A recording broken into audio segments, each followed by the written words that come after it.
you join us full time here on the pitch at the Suncorp Stadium. I'm going to come to you first. Give us your thoughts on the win for the Lions, and I guess what you made of the performance. Yeah, not the greatest performance in the world, but it's a win, and it's a start. Lions series are always incredibly tough. You're playing away from home, so they'll do the review of that game. They'll look at it and they'll go, look, we weren't perfect, but we've won the first test.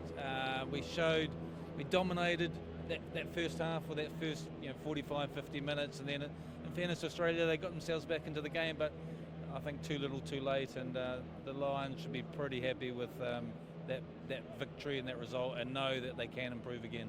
Will, you're nodding. Tell us, what do you think? If you look back historically, you've had to play absolutely perfect in history to win one test.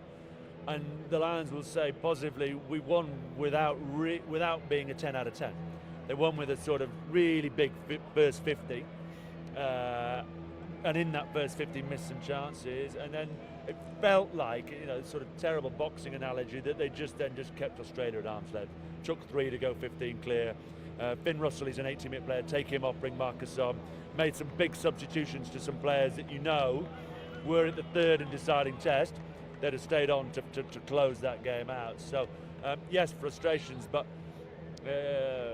I'm from a vintage where we didn't win many series until Warren came along and that sort of stuff. And so just to go 1-0 up, which is all that matters, it's not an aggregate score. We don't add 27 and 19 and work out that it's 1-0. We only need to win one more to win another series. Tell us, what do you think of Australia? Yeah, they'll be disappointed with themselves. I thought they were a little bit side to side in that first half. The Lions were excellent there. I thought some great kicking from Gibson Park in terms of the pressure that he put Australia under, and they didn't really threaten the Lions in that first half. I can hardly remember them getting into the Lions 22 and putting them under pressure and playing through long phases. So yeah, you said that at half time. We walked down to the studio, which is sort of that's where the Wallabies were attacking in the first half, and we couldn't find any stud marks. Yeah. Apart from that sort of freak Jorgensen try, had absolutely no territory. Yeah, but I thought in the second half they were much better.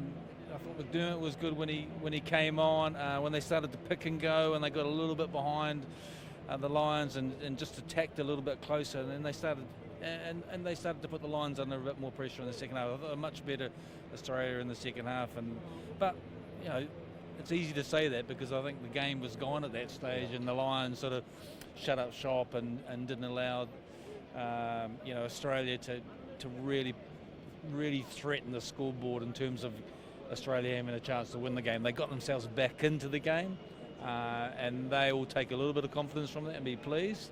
But I think the Lions, there's still another level in them. Yeah, and the Wallabies, I mean, their best option from an attacking line-up was a jump, was a front peel. That's a limited option to go for a front peel from a 10-metre line. They had a couple of strike plays where the second phase was a Tom Liner carry. You do not want a kid playing his first test at 10. 10s are not supposed to carry the ball from a second phase because they were just all at sea. They were just battered on the game line.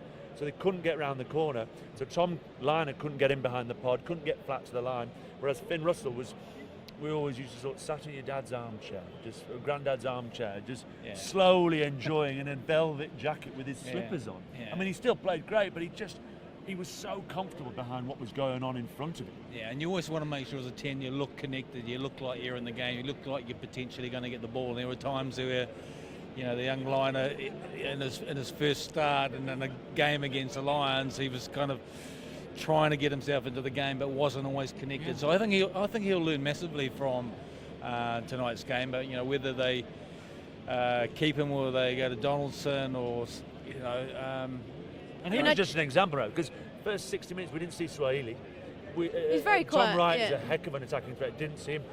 The Wallabies have always been known as a side who compete up front or find a way to survive up front and then let numbers 9 to 15 create havoc, from Campese through to Gitto, through to Roth, through to Tune, through to Mortlock, through to Latham.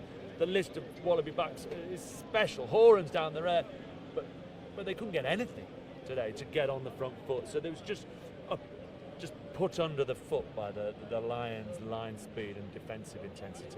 We wait to see what they come up with next week. Speaking to Joe Schmidt, he's saying it's too soon for him to comment on any potential tactical or personnel changes. I don't know what you're expecting, but I've just been on the Will on stand Skelton with possibly Morgan to come in? Turner and a couple of those. They felt Australian TV have taken the positives from the last 30 minutes and saying, do you know what? They enjoyed Donaldson in at 10. They liked the substitution of McDermott on. And I mentioned, what about Skelton and Valentine? They said Valentine will be back. No question, he'll be back. They don't think Gleeson will be, but they might go with Big Will Skelton just to try and find some sorts of parity on the gain line, which they couldn't find when the Test match was still alive today. They couldn't find that parity.